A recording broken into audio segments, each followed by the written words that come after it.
जमील उद्दीन अली बाइस जामुद्दीन टाइप करें सर्च कर पे तो वो आपके सामने आ जाएगा और वो आर्टिकल आप सुनिएगा तो उस आर्टिकल में जो उर्दू की अहमियत और वो ज़ाहिर की गई है, उसके बाद सुनने के बाद आप तहिया कर लेंगे कि आप अपनी औलाद को, अपने भाई बहनों को, दोस्तों को से सिर्फ उर्दू में बात करेंगे। चाहे आपके 7 पुश्तें पंजाब में पैदा हुई हों, चाहे हमारी 7 पुश्तें दिल्ली में पैदा हुई हों, चाहे हमारी 7 पुश्तें पेशावर में पैदा हुई हों या बलूचिस्तान में, जो भी है, सब उर्दू से मोहब्बत करेंगे और सबको उर्दू से मोहब्बत करनी चाहिए। अपनी ज़बान की अहमियत अपनी जगह पे है, ज़रूर है।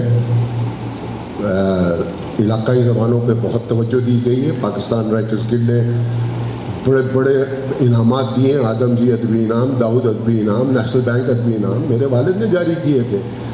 बंगाली अदीब आते थे यहाँ उर्दू बोलते हुए, बंगाली किताबों पे दी है, पश्तून किताबों पे दी है, पंजाबी किताबों पे दी है। खैरपुर के एक बहुत बड़े लिखने वाले थे, उनकी किताब पे दी है। तो ये सब कुछ होता रहा है, उर्दू की खिदमत होती रही है, वरना 70 साल बहुत बड़ा टाइम होता है। अब तक अगर उर्दू में फना फिल्ला होना होता तो किसी को पता भी नहीं चलता, सब अंग्रेज़ी और अपनी ज़बान बोल रहे होते हैं, अपनी इलाकाई। उर्दू बोल रहे हैं लोग इस वक्त और बोलेंगे, और दुआ कीजिए कि बोलते रहें। मैं आप सबका ममनून हूँ कि आपने मुझे टाइम दिया और सुना, और मैं आपसे ये ज़रूर कहूँगा कि जमील उद्दीन अली की मग़फ़िरत के लिए दुआ कीजिएगा।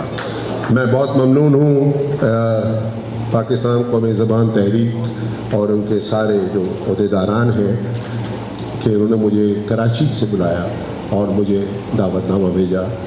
इंशाअल्लाह हम भी एक इंटरनेशनल उर्दू कॉन्फ्रेंस कर रहे हैं, बैनुल अक़वामी उर्दू कॉन्फ्रेंस।